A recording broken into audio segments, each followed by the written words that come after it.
There's been a lot of talk about teams looking to move up to that second spot. When you look at the potential of Chase Young, what's his ceiling in your mind? Well, I know a coach that's been around, Myles Garrett, and thinks this kid's better than Myles Garrett. And we've seen what Myles can do when he's on the field and how dominant he is.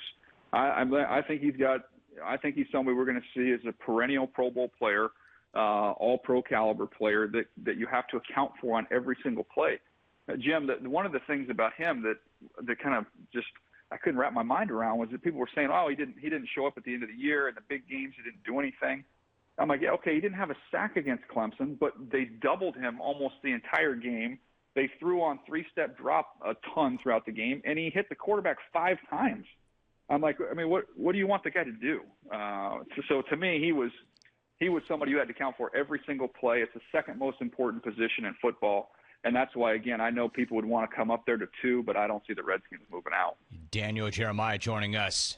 In fact, to that point, when you look at Ron Rivera's perspective in Washington, DJ, if you're not sold on Dwayne Haskins, and normally you'd be interested in drafting a quarterback, how much has the shutdown then impacted those plans, both in terms of connecting with Haskins and then spending time with quarterback prospects?